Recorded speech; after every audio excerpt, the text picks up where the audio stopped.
কখনো কি ভেবে দেখেছেন ইংরেজিতে কেন একদল ভেড়াকে আ গ্রুপ অফ শিপ না বলে আ ফ্লক অফ শিপ বলা হয়? আজকের এই আলোচনাতে আমরা ঠিক এই রকমই কিছু দারুণ মজার শব্দ মানে কালেকটিভ নাউন নিয়ে কথা বলবো। এই শব্দগুলো বিভিন্ন গ্রুপ বা গোষ্ঠীকে বোঝাতে ব্যবহার হয় আর ভাষাকে করে তোলে আরও অনেক বেশি সুন্দর আর নিখুঁত। তো এই কালেকটিভ নাউন জিনিসটা আসলে কি?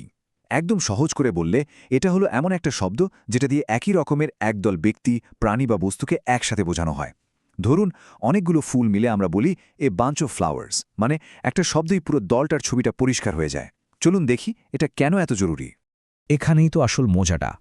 দেখুন, এ গ্রুপ অফ শিপ বললে কিন্তু মানেটা বোঝা যায়, কিন্তু যেই মুহূর্তে আমরা এ ফ্লক অফ শিপ বলি, সাথে সাথে যেন চোখের সামনে সবুজ মাঠে চড়তে থাকা একদল ভেড়ার ছবি ভেসে ওঠে। সঠিক কালেকটিভ নাউন ব্যবহার করলে আমাদের কথা অনেক বেশি নিখুঁত আর জোরালো হয়। এটা শুধু শুকনো গ্রামার শেখা নয়, বরং ভাষার ভেতরের সৌন্দর্যটাকে অনুভব করা। তো আমাদের প্রথম সেকশনে আমরা দেখব যে মানুষের বিভিন্ন দলকে বোঝানোর জন্য কি দারুণ কালেকটিভ নাউন ব্যবহার করা হয়। বিচারক থেকে শুরু করে নাবিক, সবার দলের জন্যই কিন্তু আলাদা আলাদা শব্দ আছে। এই স্লাইডটা একটু খেয়াল করে দেখুন শব্দের ব্যবহারে কি দারুণ বৈচিত্র্য। একদিকে বিচারকদের জন্য একটা বেশ ফর্মাল শব্দ আ বেঞ্চ অফ জাজেস ব্যবহার হচ্ছে, আবার ছাত্রছাত্রীদের বোঝাতে খুব সাধারণ একটা শব্দ আ ব্যাচ অফ স্টুডেন্টস ব্যবহার করা হচ্ছে। তার মানে আমরা কোন পরিস্থিতিতে কথা বলছি তার উপরও কিন্তু সঠিক শব্দের ব্যবহার নির্ভর করে। কিছু কিছু কালেকটিভ নাউনের সাথে কিন্তু একটা বিশেষ অনুভূতি বা ধারণা জড়িয়ে থাকে। যেমন ধরুন গ্যাং শব্দটা, এটা শোনার সাথে সাথেই আমাদের মাথায় ডাকাত বা কোনো অপরাধী দলের ছবি চলে আসে, তাই না? আমরা তো আর কখনো বলি না আ গ্যাং অফ ডক্টরস। শব্দের শক্তিটা এখানেই। একটা ছোট্ট শব্দই একটা দলকে পজিটিভ বা নেগেটিভ হিসেবে তুলে ধরতে পারে।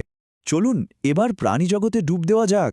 এখানকার কালেকটিভ নাউনগুলো কিন্তু আরও বেশি মজার আর বর্ণনামূলক। সত্যি বলতে কিছু কিছু শব্দ তো শুনলে মনে হয় যেন কবিতা পড়ছি। আচ্ছা, এই স্লাইডের সবচেয়ে ইন্টারেস্টিং উদাহরণ হলো পাখি।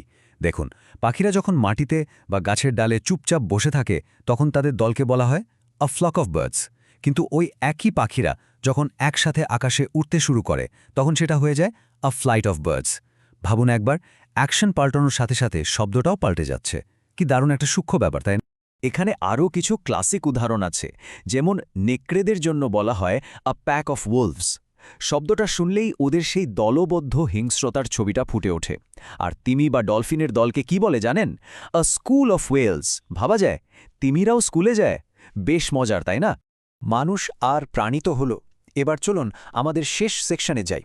দেখা যাক এই একই নিয়ম আমাদের চারপাশের জড় বস্তু বা জিনিসপত্রের ক্ষেত্রে কিভাবে ব্যবহার করা হয়। এই শব্দগুলো কিন্তু খুব শক্তিশালী ছবি তৈরি করতে পারে। যেমন আ চেইন অফ মাউন্টেন্স শুনলেই চোখের সামনে বিশাল এক পর্বতমালা ভেসে ওঠে। আবার আ ফ্লিট অফ শিপস বললে মনে হয় যেন সারি সারি যুদ্ধজাহাজ সমুদ্রে ভেসে আছে। এমনকি রাতের আকাশে যে অগন্তি তারা আমরা দেখি, তাদের দলকে বলা হয় আ গ্যালাক্সি অফ স্টার্স। আর এগুলোর মধ্যে অনেক শব্দই কিন্তু আমাদের দৈনন্দিন জীবনের অংশ, যেমন আ পেয়ার অফ শুজ বা আ সেট অফ টুলস। এগুলো তো আমরা প্রায় রোজই ব্যবহার করি। মজার ব্যাপার হলো আমরা হয়তো নিজেরাও জানি না যে প্রতিদিন কত শত কালেকটিভ নাউন আমরা কথায় কথায় ব্যবহার করে ফেলি। বেশ, আমরা তো অনেকগুলো উদাহরণ দেখলাম। চলুন এবার একটা কুইক রিভিশন করে নেওয়া যাক, যাতে সবচেয়ে জরুরি শব্দগুলো আমাদের মাথায় একেবারে গেঁথে যায়। পরীক্ষার জন্য কিন্তু এগুলো খুব গুরুত্বপূর্ণ। তাহলে মূল কথাটা হলো মানুষ বোঝাতে আ বেঞ্চ অফ জাজেস বা আ গ্যাং অফ রবার্স, প্রাণীদের জন্য আ প্রাইড অফ লায়ন্স বা স্কুল অফ ওয়েলস, আর বস্তুর ক্ষেত্রে আ ফ্লিট অফ শিপস বা আ গ্যালাক্সি অফ স্টার্সের মতো বিশেষ শব্দগুলো মনে রাখলে এবং ব্যবহার করলে আমাদের শব্দভাণ্ডার তো বাড়বেই, ভাষার ওপর দখলও অনেক মজবুত হবে। তাহলে আজকের এই আলোচনা থেকে কোন নতুন কালেকটিভ নাউনটা মনে ধরল যেটা এখন থেকেই ব্যবহার করা শুরু করে দেয়া যায়? আসলে নতুন শেখার শব্দ বাস্তবে ব্যবহার করলেই তার সবচেয়ে ভালোভাবে মনে থাকে।